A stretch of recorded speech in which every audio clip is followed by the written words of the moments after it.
تو سب سے پہلے ہم لفظی ترجمہ کریں انشاءاللہ. بسم اللہ الرحمن الرحیم. الف لام میم الف لام میم. ذالک وہ، الکتاب کتاب، لا نہیں، ریبہ کوئی شک، فیہ اس میں.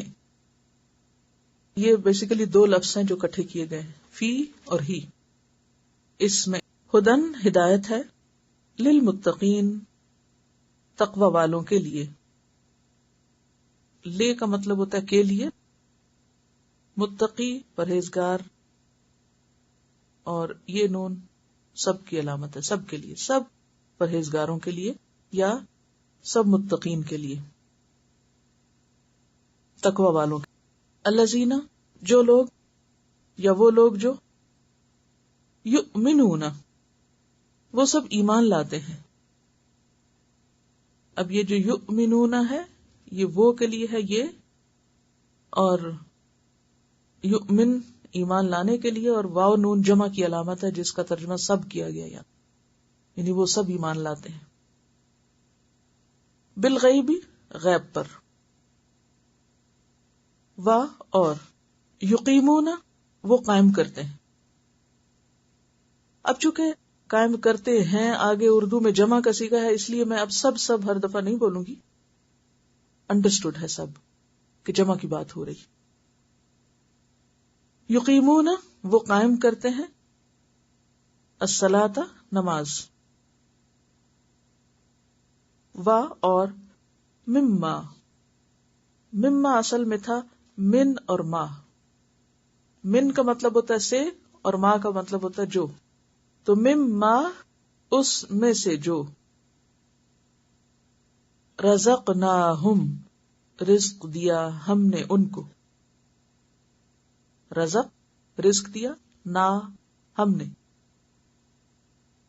پیچھے بھی کل آپ نے پڑھا نا، نعبد نون ہم کی علامت تھی، تو یہاں بھی نا ہم نے، ہم ان کو. ینفقون وہ خرچ کرتے ہیں، یہ وہ کی علامت ہے، اور پھر ینفقون میں خرچ کرنا اور واو نون جمع کی علامت ہے، یعنی وہ سب خرچ کرتے ہیں. سورۃ البقرہ مدنی سورت ہے. مدنی سورت وہ ہوتی ہے جو یا مدینہ میں نازل ہوئی ہو یا مدینہ کی طرف ہجرت کرنے کے بعد نازل ہوئی ہو. نبی صلی اللہ علیہ وسلم اپنی نبوت کے ابتدائی سالوں میں مکہ میں تشریف فرما رہے، پھر آپ نے مدینہ کی طرف ہجرت کی. تو جو کچھ بھی ہجرت کے بعد نازل ہوا ہے وہ سب کیا کہلاتا ہے؟ مدنی. یہ قرآن مجید کی طویل صورتوں میں سے ہے، بلکہ قرآن مجید کی سب سے لمبی صورت ہے. اس کے معنی بہت گہرے ہیں اور اس میں بہت ضروری اور اہم احکامات ہیں. اس کی آیات کی تعداد 286 ہے، 286، اور ترتیب قرآنی کے اعتبار سے اس کا نمبر 2 ہے، اور نزول کے اعتبار سے مدینہ میں نازل ہونے والی پہلی سورت ہے. یہ سورت حروف مقطعات سے شروع ہوتی ہے، الف لام میم سے. اس میں 100 سے زیادہ دفعہ لفظ جلالہ یعنی اللہ کا ذکر ہوا ہے. اس میں قرآن مجید کی سب سے طویل آیت جو 282 ہے، آیت دین، وہ نازل ہوئی. قرآن مجید کی سب سے عظیم آیت آیت الکرسی، وہ بھی اس میں سے ہے جو آیات کی سردار ہے. پھر اسی طرح اس سورت میں کفایت کرنے والی آیات ہیں جو اس کی آخری آیات ہیں، البقرہ کی آخری آیات. اس کے بارے میں آتا ہے کہ جو رات کو سونے سے پہلے ان کو پڑھ لیتا ہے وہ اس کو کفایت کرتی ہیں.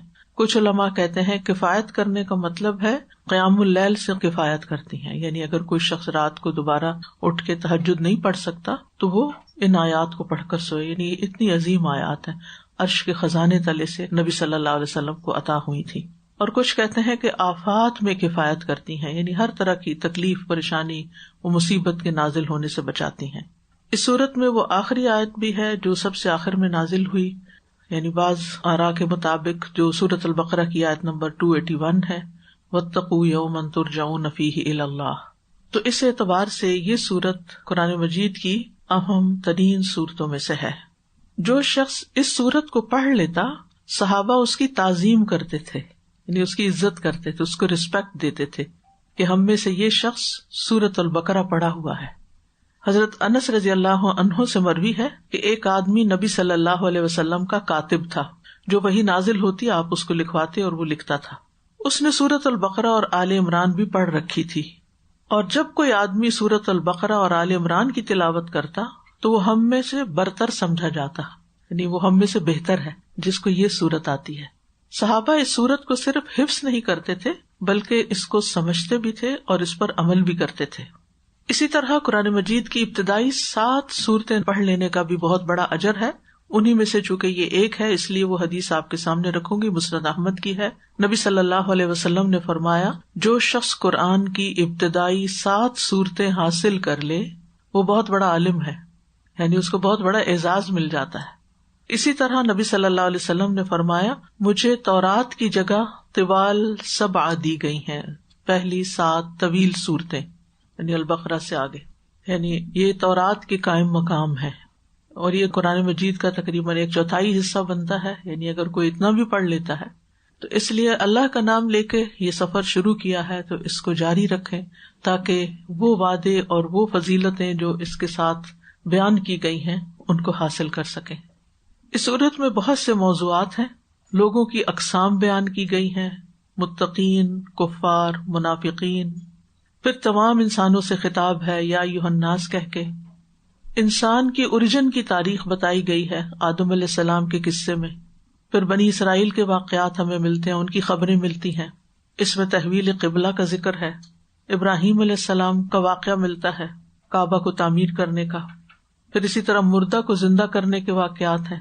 اس کے علاوہ بھی ہاروت ماروت کا ذکر ہے، پھر جالوت اور تالوت کا ذکر ہے۔ یہ تفصیلات ہم آگے پڑھیں گے، صرف ایک عمومی خلاصہ آپ کے سامنے رکھ رہی ہوں کہ یہ سورت کی اہمیت ہمیں سمجھ میں آ جائے کہ یہ کتنا کچھ اپنے اندر سمیٹے ہوئے ہے۔ اسی طرح اس سورت میں اسلام کے ارکان کا بھی ذکر ہے، جیسے توحید، طہارت، نماز، روزہ، حج، زکوٰۃ، صدقات، عمرہ، ان سب کے بارے میں بھی احکامات موجود ہیں۔ اسی طرح خاندانی زندگی سے متعلق اور معاشرتی زندگی سے متعلق احکامات ہیں، جیسے قصاص، نکاح، طلاق، عدت، نفقہ، رضاعت، وصیت، یہ سارے احکامات سورۃ البقرہ میں پائے جاتے ہیں۔ تو اس سے آپ اندازہ لگا سکتے ہیں کہ یہ سورت کتنی اہمیت کی حامل ہے اور ایک مسلمان کو اس سورت کے پڑھنے کا کتنا اہتمام کرنا چاہیے۔ تو اس لیے بہت اچھا ہوگا اگر آپ خود پڑھنے کے ساتھ ساتھ اپنے ان دوستوں کو، اپنے ان رشتے داروں کو، اپنے ان ساتھیوں کو جو یہاں نہیں آ سکتے، جو باقاعدہ بیٹھ کر نہیں سیکھ پڑھ سکتے، ان کو آپ کم از کم اس کا لنک شیئر کر سکتے ہیں، تو وہ یعنی گھر بیٹھ کر بھی کچھ نہ کچھ سنتے رہیں تاکہ وہ آپ کے ساتھ ساتھ سفر میں ہوں۔ اس سے فائدہ یہ ہوگا کہ پھر آپ ان کی نگاہوں میں بہت اجنبی نہیں ہوں گے۔ جب آپ کسی حکم پر عمل کریں گے تو وہ سمجھ جائیں گے کہ یہ تو قرآن میں لکھا ہوا ہے، یہ شخص اپنے پاس سے کوئی نئی راہ نہیں نکال رہا۔ یعنی اپنے ماحول میں اس روشنی کو بکھیرنے کا یہ فائدہ ہوتا ہے کہ پھر انسان کے لیے وہ سب مددگار بن جاتے ہیں، اور اگر ان کو چھوڑ کر انسان سولو فلائٹ لے لے، تنہا کسی سفر پر نکل جائے تو اس میں مشکلات بھی ہوتی ہیں۔ بہرحال یہ آپ کے کرنے کے کاموں میں سے ایک کام ہے۔ سورۃ البقرہ کی فضیلت میں کچھ احادیث بھی ہمیں ملتی ہیں۔ صحیح مسلم کی ایک حدیث ہے جس کے مطابق سورۃ البقرہ اور آل عمران کو الزہراوین کہا جاتا ہے، 2 روشن صورتیں۔ ابو امامہ باہلی کہتے ہیں کہ میں نے رسول اللہ صلی اللہ علیہ وسلم کو یہ فرماتے ہوئے سنا، قرآن پڑھا کرو کیونکہ وہ قیامت کے دن اصحاب قرآن کا سفارشی بن کر آئے گا، یعنی قرآن قیامت کے دن سفارش کرے گا۔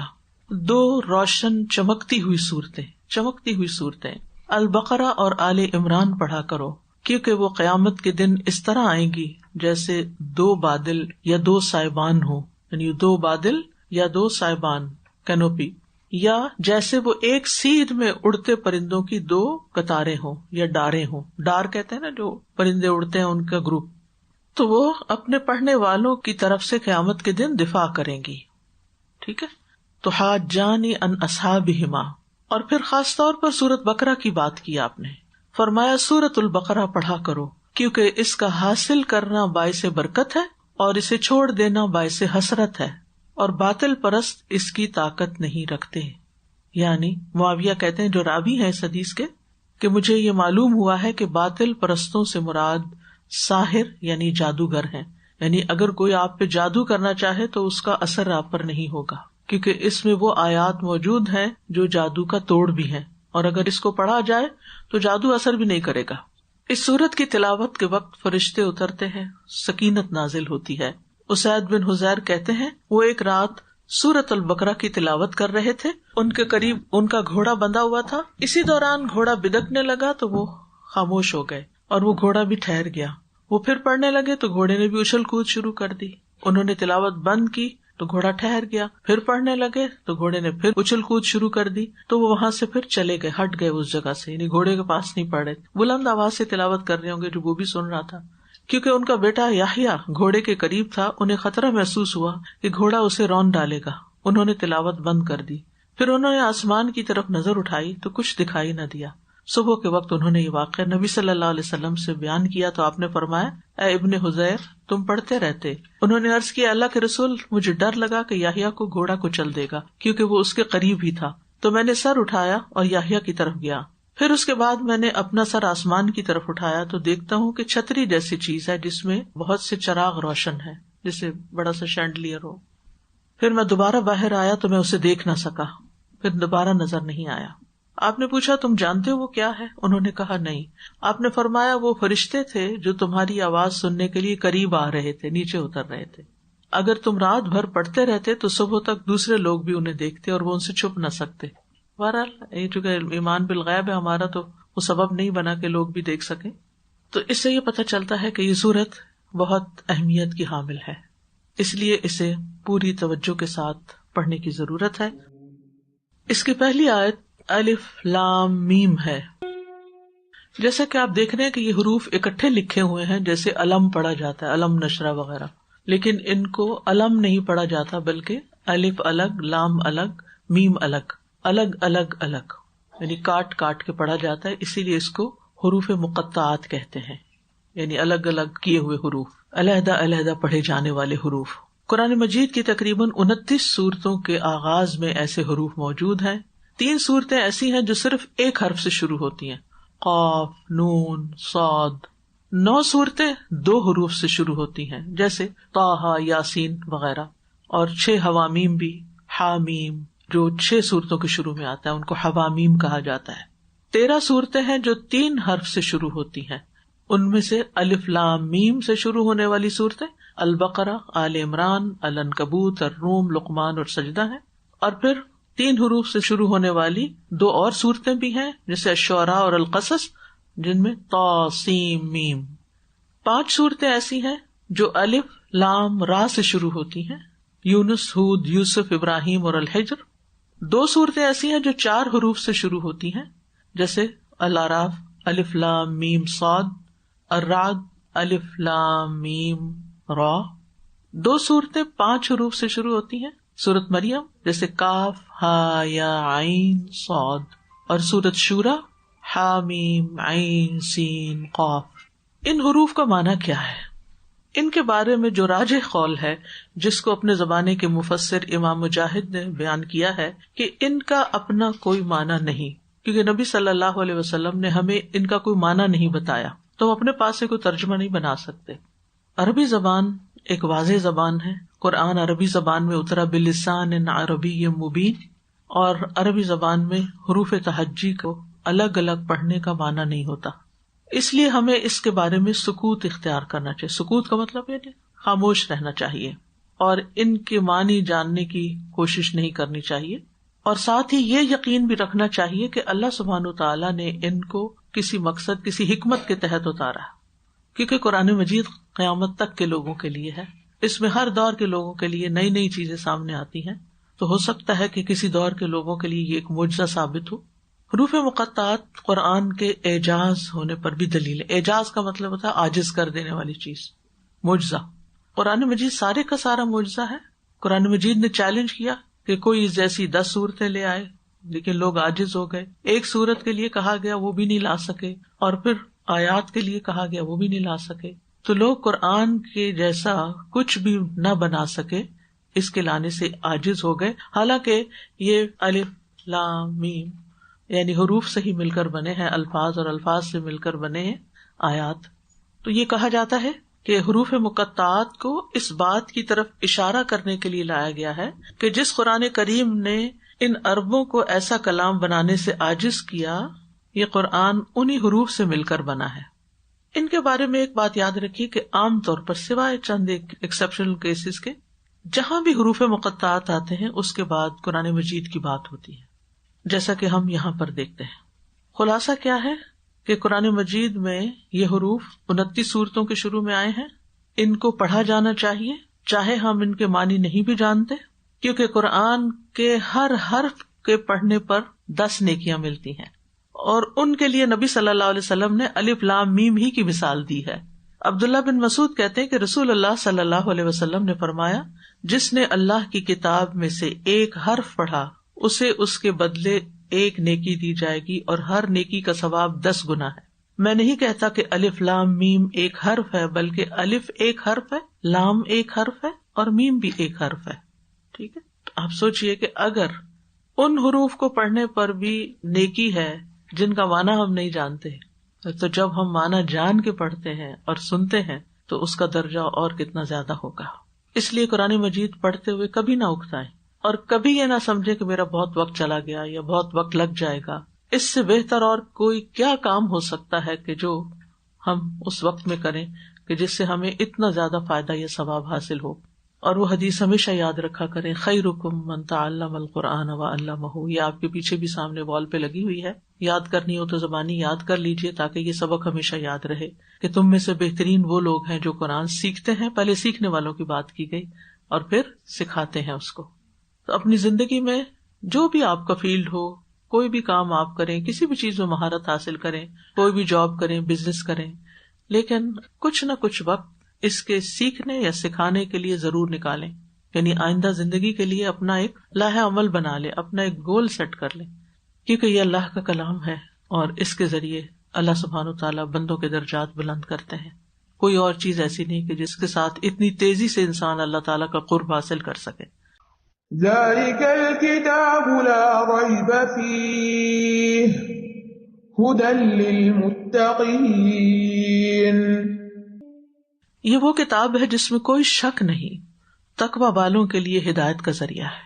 قرآن مجید کے آغاز میں ہی پورے یقین کے ساتھ یہ بات کی جا رہی ہے، ایک طرح سے اعلان کیا جا رہا ہے کہ یہ کتاب جو قرآن مجید ہے اس میں کسی قسم کا کوئی شک نہیں۔ کس بات میں شک نہیں؟ اس کے مضامین میں، اور اس بات میں کہ یہ اللہ کی طرف سے آئی ہے، یہ اللہ کا کلام ہے۔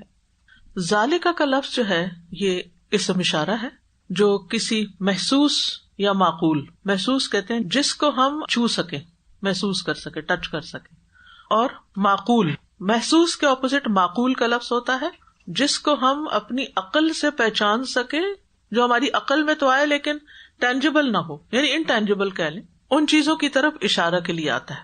اس کے اپوزٹ حاذا ہے، حاذا کا مطلب ہوتا ہے یہ، اور ذالکہ کا مطلب عام طور پہ کیا جاتا ہے وہ۔ تو جو چیز اپنی ذات کے اعتبار سے دور ہو یا مرتبے کے اعتبار سے بلند ہو، دونوں چیزیں دور اور بلند، اس کے لیے ذاکا اور ذالکہ کا لفظ استعمال ہوتا ہے۔ اب قرآن مجید اگرچہ ہمارے ہاتھ میں ہو، اگرچہ ہمارے دل میں ہو، تو یہ تو دور نہیں ہے، یہ تو ہمارے بہت قریب ہے، اس وقت آپ کے ہاتھوں میں ہے، تو دور تو نہیں ہے۔ تو پھر کیوں ذالکہ کا لفظ آیا؟ کیونکہ یہ بلند مرتبہ ہے، اس کی شان بلند ہے، اس لیے اس کو یہ سے نہیں وہ سے بات کی گئی۔ لیکن جب ہم اس کا ترجمہ کرتے ہیں تو ہم یوں بھی کر سکتے ہیں، یہ وہ کتاب ہے، ٹھیک، یعنی یہ کتاب جس وقت میرے ہاتھ میں ہے یہ وہی کتاب ہے جس میں کوئی شک نہیں۔ اور کتاب سے مراد کیا ہے؟ قرآن مجید۔ کتاب کا معنی ہے مکتوب، لکھی ہوئی چیز۔ اس کو 3 وجوہات کی بنا پر کتاب کا نام دیا گیا ہے۔ نمبر 1 کہ یہ کلام اللہ لوح محفوظ میں لکھا ہوا ہے۔ یہ لکھی ہوئی ہے کہاں؟ یعنی قرآن کو کتاب کیوں کہا گیا؟ حالانکہ یہ جبریل علیہ السلام نے نبی صلی اللہ علیہ وسلم کے دل پر نازل کی تھی، کتابی شکل میں نہیں آئی تھی، لیکن پھر بھی کتاب کہا گیا۔ کیوں؟ نمبر 1 کہ یہ لوح محفوظ میں لکھی ہوئی ہے۔ نمبر 2 یہ ان دفتروں میں بھی لکھی ہوئی ہے جو فرشتوں کے ہاتھ میں ہے، بِأَيْدِي سَفَرَةٍ كِرَامٍ بَرَرَةٍ، معزز فرشتوں کے ہاتھوں میں۔ اور تیسری یہ ان صحیفوں یا کاغذ میں بھی لکھی ہوئی ہے جو ہمارے ہاتھوں میں ہوتا ہے، اور اب موبائلز میں بھی لکھی ہوئی، اور آگے معلوم نہیں اور کیا ہوگا۔ ایک قول یہ بھی ہے کہ اس کو کتاب اس لیے کہا گیا ہے کیونکہ اس میں صورتیں جمع کی گئی ہیں، کیونکہ کتبہ کا ایک معنی جمع کرنا بھی ہوتا ہے. جب فوجوں کے گروپس جمع ہوتے ہیں تو ان کو کتیبہ بھی کہا جاتا ہے، کتائب اور کتیبہ. اور یہ رسول اللہ صلی اللہ علیہ وسلم کا معجزہ ہے. یہ کتاب 23 سال میں نازل ہوئی نبی صلی اللہ علیہ وسلم پر. کبھی ایک آیت آتی، کبھی دوسری آتی، اس کو چمڑے پر لکھا جاتا اور پھر آپ نے اپنی زندگی میں ہی اس کو ترتیب کے ساتھ پورا لکھوا دیا. اگرچہ اس وقت اس شکل میں نہیں تھی جس میں ہم آج دیکھتے ہیں. یعنی نبی صلی اللہ علیہ وسلم دنیا سے فوت ہوئے اور وہ ایک بک کی شکل میں نہیں تھی، وہ مختلف چیزوں پر لکھی ہوئی تھی، لیکن وہ جمع ہو چکی تھی، اس کی ترتیب بتائی جا چکی تھی. اور بعد میں پھر انشاءاللہ آپ پڑھیں گے کس طرح اس کو باقاعدہ ایک کتابی شکل دی گئی. اور اس وقت جب یہ نازل ہوئی تو اس کو کتاب کہا گیا. کتاب کہہ کر اللہ تعالیٰ اپنے نبی کو خبر دے رہے ہیں کہ یہ آئندہ ایک کتاب کی شکل میں بھی جمع ہوگی. وَهَذَا كِتَابٌ أَنزَلْنَاهُ مُبَارَكٌ مُصَدِّقُ الَّذِي بَيْنَ يَدَيْهِ. اور یہ کتاب جسے ہم نے نازل کیا بہت برکت ہے، تصدیق کرنے والی ہے اس کی جو اس سے پہلے یعنی پہلی کتابوں کی. تو اس وقت یہ قرآن کتاب کی شکل میں نہیں تھا، جبکہ اس کو اس وقت بھی کتاب کہا گیا. تو قرآن لکھی ہوئی کتاب ہے، اللہ کا کلام ہے جو لکھا گیا ہے. اس کی یہاں جو سب سے پہلی صفت بیان کی گئی ہے وہ ہے لا ریب فیہ، اس میں کوئی شک ہی نہیں. ریب ایسا شک ہوتا ہے جس میں تردد اور بے چینی پائی جاتی ہے. امام راغب کہتے ہیں ریب ایسے تردد اور وہم کو کہا جاتا ہے جس کی کوئی بنیاد نہ ہو. یعنی ایک معنی کیا ہے کہ بے چین کرنے والا شک، اور دوسرا وہ وہم تردد جس کی کوئی بنیاد نہ ہو اور ذرا سا غور کرے تو وہ دور ہو جائے. تو یہ ہر قسم کے شک کی نفی کے لیے، چھوٹے سے چھوٹا شک بھی اس میں شامل ہے. یہ جو لا ہے نا، لا ریبہ، یہ ہر قسم کے شک کی نفی کر رہا ہے، یعنی شک کی پوری جنس کی نفی کر رہا ہے. اس لیے اس کو لا جنس کی نفی کرنے والا لا ہے، یہ جس میں چھوٹا سے چھوٹا شک بھی ہو. Absolutely no doubt. یہ بات کیوں کہی گئی؟ کیونکہ کفار کا یہ اعتراض تھا کہ یہ نبی صلی اللہ علیہ وسلم نے اپنے پاس سے گھڑ لی ہے اور کسی غلام نے آپ کی مدد کی ہے اور اہل کتاب سے آپ نے سن کے یہ کتاب لکھوا لی ہے، اور اس قسم کی باتیں مشہور کی گئیں. لیکن کیا بتا دیا گیا کہ نہیں. اسی طرح مالک بن سیف ایک یہودی تھا، اس نے بھی مسلمانوں کے دلوں میں شکوک و شبہات پیدا کی، کیونکہ مدینہ میں یہود بھی رہتے تھے اور مسلمانوں کا ان سے انٹریکشن ہوتا تھا. تو وہ شکوک و شبہات پیدا کرتا تھا کہ یہ قرآن وہ کتاب نہیں جیسے پہلی کتابیں آئی تھی تورات وغیرہ، یا جس کی پہلی کتابوں میں خبر دی گئی تھی. تو اللہ سبحانہ تعالیٰ نے پڑھنے والوں کا ابتدا میں ہی شک دور کر دیا کہ یہ اللہ ہی کی طرف سے آئی ہے اور اس میں کوئی شک نہیں، اور یہ اللہ تعالیٰ ہی کا کلام ہے. اور اس کی وضاحت قرآن مجید میں دیگر مقامات پر بھی ملتی ہے. سورہ سجدہ میں آتا ہے الف لام میم تنزیل الکتاب لا ریب فیہ من رب العالمین.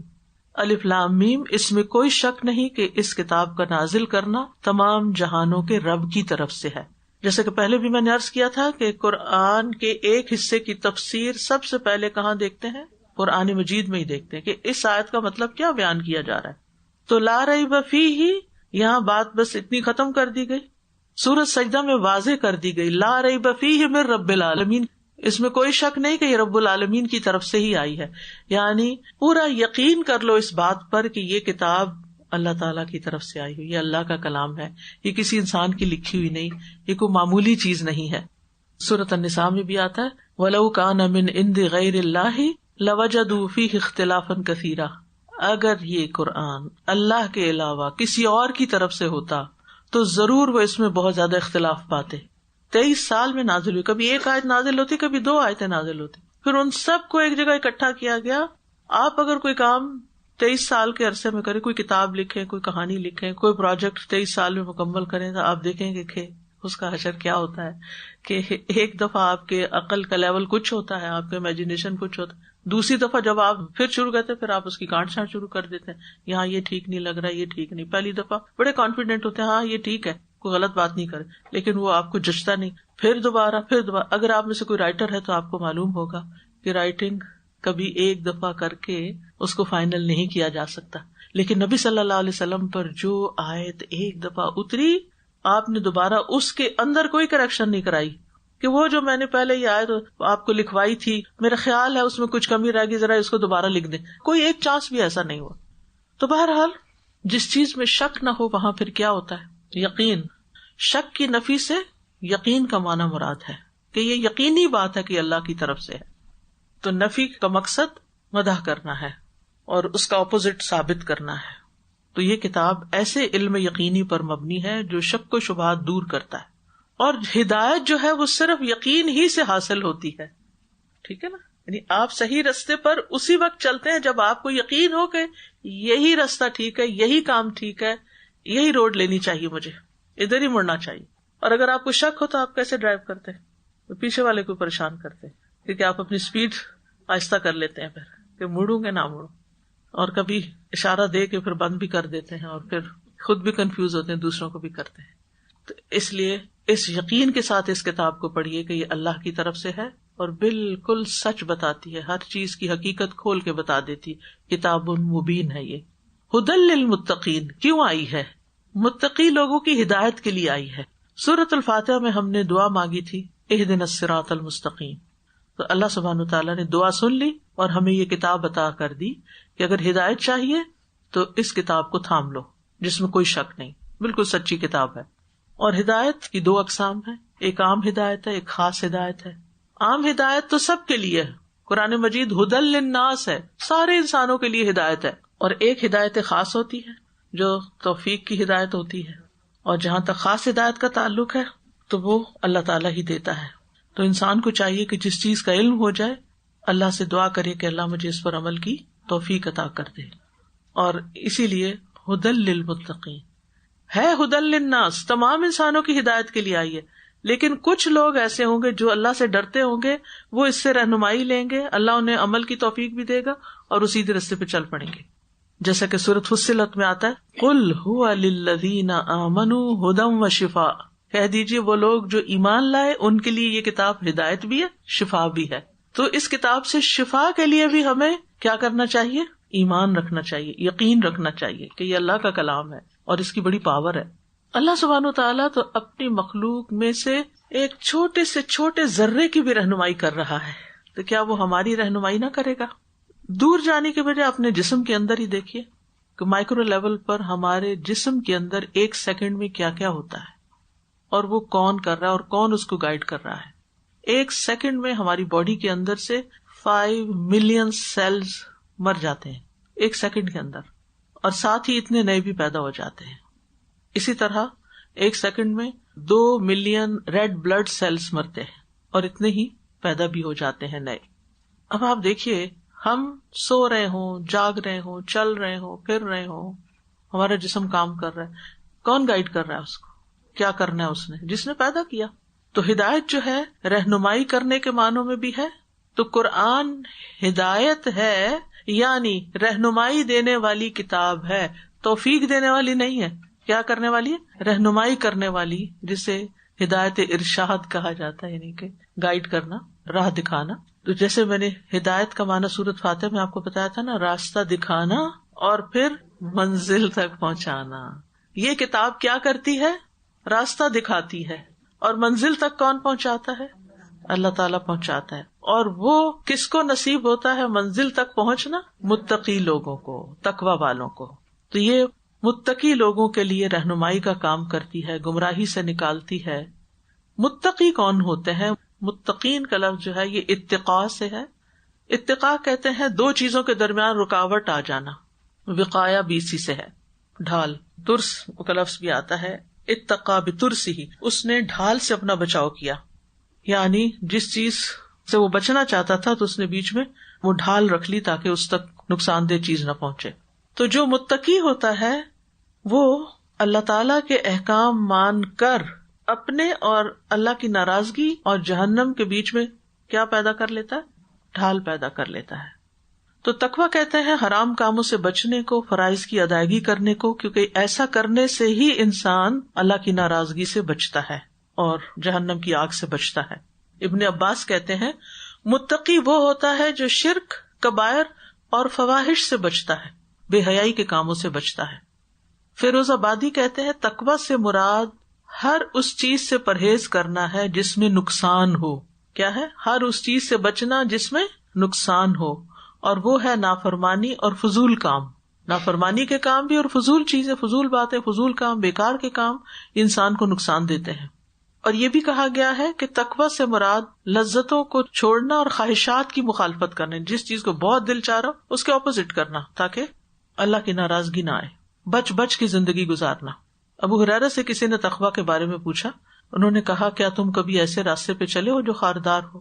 تو انہوں نے کہا جی ہاں۔ تو انہوں نے کہا کیسے چلے؟ انہوں نے کہا کہ جب میں کانٹوں کو دیکھتا ہوں تو کترا کے نکل جاتا ہوں یا اوپر سے پھلانگ جاتا ہوں۔ فرمایا یہی تقوی ہے کہ ایسی چیزوں سے بچے انسان جو انسان کو اپنے اندر الجھا دینے والی ہوں۔ دل میں جو چیز کھٹک جائے اس کو بھی چھوڑ دینا چاہیے، مشکوک چیزوں کو چھوڑ دینا چاہیے، شبہات کو چھوڑ دینا چاہیے۔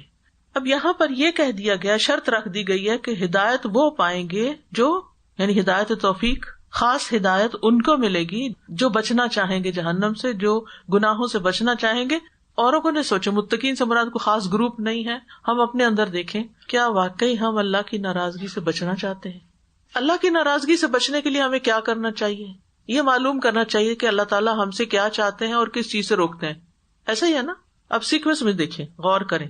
میں چاہتی ہوں کہ میں اللہ سبحانہ تعالیٰ کی ناراضگی سے بچ جاؤں، میں چاہتی ہوں کہ میں جہنم سے بچ جاؤں۔ ہمیں سے ہر ایک چاہتا ہے آگ سے بچ جائے، ٹھیک ہے نا؟ اس کے لیے مجھے کیا کرنا ہوگا اللہ کی ناراضگی سے بچنے کے لیے؟ یہ معلوم کرنا ہوگا کہ اللہ تعالیٰ کو کیا پسند ہے اور کیا پسند نہیں ہے۔ تو پھر میرے اندر ایک طلب پیدا ہوگی جاننے کی، علم حاصل کرنے کی۔